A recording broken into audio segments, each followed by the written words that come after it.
வாழ்க வளமுடன். பேராசை ஆனந்தி அன்பழகன், திருவண்ணாமலை. இன்றைக்கி சிந்தனையாக என்ன எடுத்துக்கலாம் அப்படின்னா, வாழ்க்கை மலர்களிலிருந்து மனம், உயிர், தெய்வநிலை, நாலொரு நற்சிந்தனையிலேருந்து எடுத்துக்க போகிறோம்.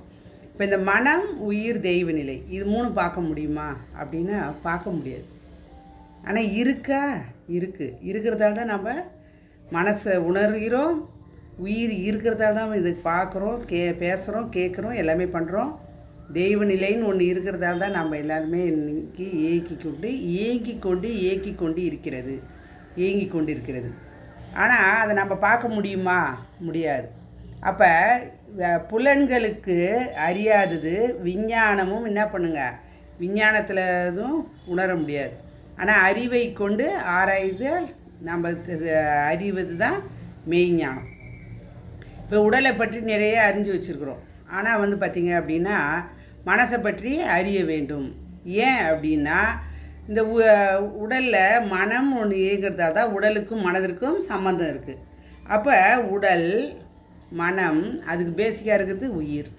அந்த உயிரை நாம் உணர்ந்து கொண்டால்தான், அந்த உயிரை உணர்ந்தால்தான் மனதை பிடிக்க முடியும். மனதை உணர்ந்தால்தான் உடலை புரிந்து கொள்ள முடியும். அப்போ இந்த உயிர் இருக்கும் பொழுது தான் நம்ம என்ன பண்ணுறோங்க, உயிரை உணர்ந்து கொள்வது தான். உயிருக்கு மெய்யாக இருப்பது மெய்ப்பொருள். அப்போ இறைநிலை தான் நமக்குள் என்ன பண்ணுதுங்க, உயிராக இருந்து இயங்கி கொண்டு இருக்கிறது. அப்போ அதுதான் சொல்கிறாங்க. அப்போ தன்னை அறியாதவரை மனதிற்கு அமைதி இல்லை. ஏன் அப்படின்னா இந்த பிறவி எடுத்தது நோக்கமே தன்னை அறிந்து இறைவனை உணர்வு பெறுவதற்காக தான். அதுதான் ஒரு திருமூலன் சொல்லுகிறார், தன்னை அறிய தனக்கு ஒரு கேடு இல்லை, தன்னை அறியாமல் தானே கெடுகிறான். தன்னை அறியும் அறிவை அறிந்த பின் தன்னை தானே அர்ச்சிக்க தான் இருந்தேனே. அப்படின்னா என்ன அர்த்தங்க, அந்த அமைதி நிலையில் மனம் உள்ளே போக போக தான் நாம் உணர்ந்து கொள்ள முடியும். எதை? இறைவனை. மனம் உணராத எதையுமே நாம் புரிந்து கொள்ள முடியாது. இதுதான் என்ன பண்ணுறாங்க அப்படின்னா, இதுதான் காலத்துக்கு ஏற்ற போரி மனவளக்கலை அப்படின்ற பேரில் இன்றைக்கி சமுதாயத்தில் சுவாமிஜி ஸ்கை யோகா அப்படின்னு கொடுத்துருக்காரு. அது பாருங்கள், அதை பயில்வதால் என்ன நடக்குதுங்க, நாமும் உயர்றோம், மற்றவங்களும் உயர்த்துறோம். அப்போ இது மாணவர்களுக்கும் போய் பயில்வதால், அதை சொல்லுவாங்க, ஒரு மாணவர் 100 இளைஞர்களை கொடுங்க, நான் சமுதாயத்தை எல்லாமே மாற்றி காட்டுறேன். யார் சொன்னதுங்க? விவேகானந்தர். அருள் தந்தை அவர்களும் அதான் சொல்கிறாரு, குழந்தைங்களுக்கு கொடுங்க. ஏன் அப்படின்னா குழந்தைகள் அப்படின்னு பார்த்தீங்க அப்படின்னா அது பிளெயின் பேப்பர் மாதிரி. அந்த பேப்பரில் நம்ம எதை கொடுக்குறோமோ குழந்தைங்க அதை எடுத்துக்கிறாங்க வாழ்க்கை கல்வியாக. அப்போ மாணவர்கள் பயிலும் பொழுது அறிவு தெளிவாகவும் கடமை உணர்வு பெறலாம். அப்போ படிக்கும்போதே நன்மை தரக்கூடிய, பிற்காலத்துக்கு வாழ்க்கைக்கு உயர்வு தரக்கூடிய, இப்போது அஸ்திவாரமாக அமைந்திருக்கும் எது? மனவளக்கலை படிப்பு. ஏன் இந்த படிப்புக்கோ இல்லை வேறு ஏதாவது அன்றாட காரியத்துக்கோ ஏதாவது இடையூறு இருக்குமா அப்படின்னா கிடையவே கிடையாது. வாழ்க்கையிலே இருந்து கொண்டு படிக்கக்கூடியது தான் மனவளக்கலை. அதுதான் மனம், உயிர், மெய்ப்பொருள்.